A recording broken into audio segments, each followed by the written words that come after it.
Could each of you give the audience maybe one pearl of wisdom on the standard use of radioligand therapy, especially for lutetium PSMA 617 that we haven't covered yet? Tanya?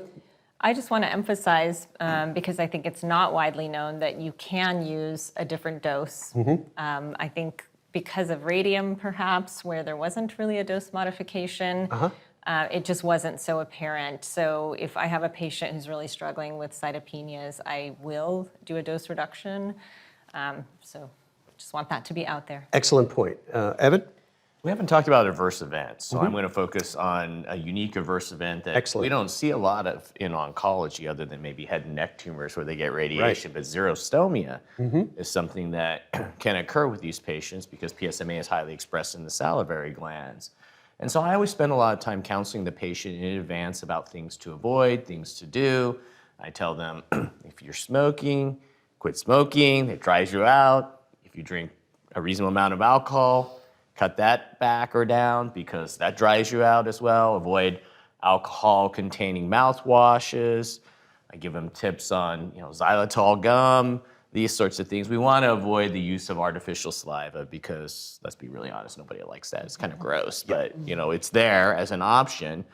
Last year there was an interesting abstract, and it was applied to head and neck cancers with radiation using acupuncture. And it was a randomized controlled trial where they did sham acupuncture sites. I was really intrigued by that, but it seemed to be very beneficial. I don't know that it could be applied in this situation, but it's something to think about. And I think that moving forward, we need to work harder to think about how we can address the xerostomia that occurs, dry mouth that occurs.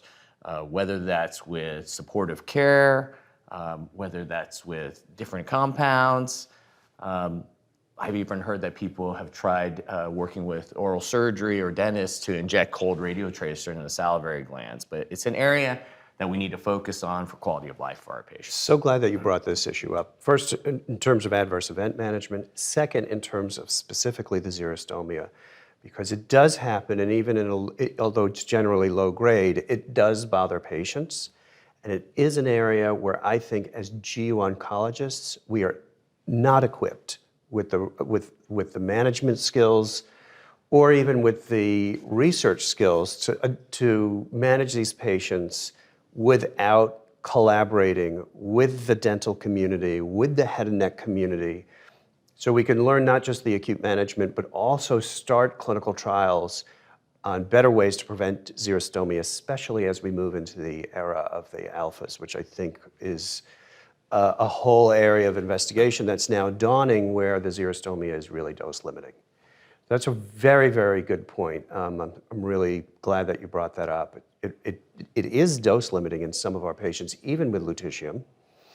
And I think that I feel really uncomfortable that I don't have mastery of this. And I do call my head, neck, and dental colleagues to figure out ways to manage it. And the nursing community for the head and neck patients is really a resource of ample knowledge on managing xerostomia. I mean, one thing I'm curious about are patients that have lower volume of disease. Do they actually have more xerostomia? Or as you treat the disease and you have less and less PSMA expression, like most things, you get diminishing law of returns over time. I think that there are, but if you look at the VISION trial, the greatest predictor of xerostomia is pre-existing xerostomia. So especially for the patient who comes in complaining of dry mouth, it's a patient that really will need some oversight and careful monitoring. We also don't query xerostomia particularly carefully. We don't really talk about with patients in most therapies that we administer, like how lubricated your mouth is and how is food going down and how is chewing. That's not something that we generally discuss. I think for this therapy, it's really something that is worth querying and taking a more thorough history than we usually do. What's also been suggested for future clinical trials is perhaps assessing salivary gland flow, because flow, according to the dental community, will slow down before symptomatic xerostomia. So you might have a predictor if this is built into clinical trials so that you don't get to the point of actually becoming symptomatic. Very good. Rana, what's your pearl of wisdom or point that you'd like to highlight that we haven't discussed? Maybe the other point to discuss is, in the VISION trial, patients who received a lutetium PSMA were also largely getting concurrent standard of care.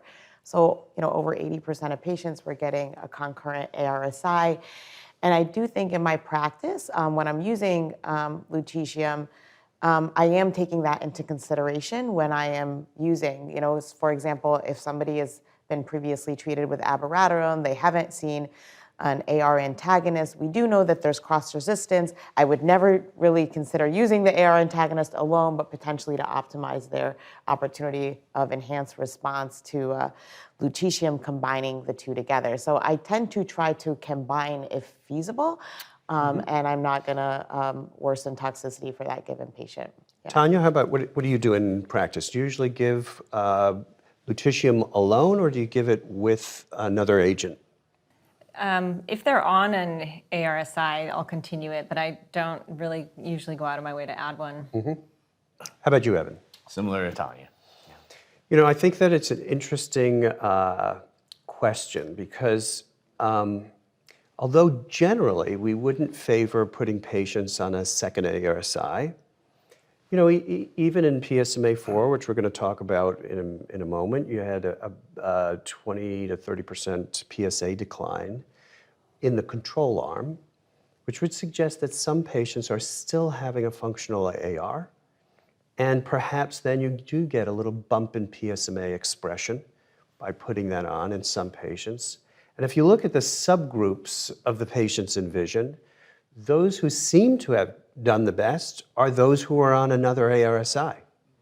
And so maybe what you could see from ENZA-P and maybe what you could see from the subset analysis of VISION, there is something there that even though there may be the current label is for patients that are have fairly extensive treatment histories, an ARSI switch with Pluvicto might be worth the try, given the potential gain and probably minimal downside of doing so. It's something that I've thought about, and I think, every patient, you try and tailor that potential for a combination individually, but I think there may be something there.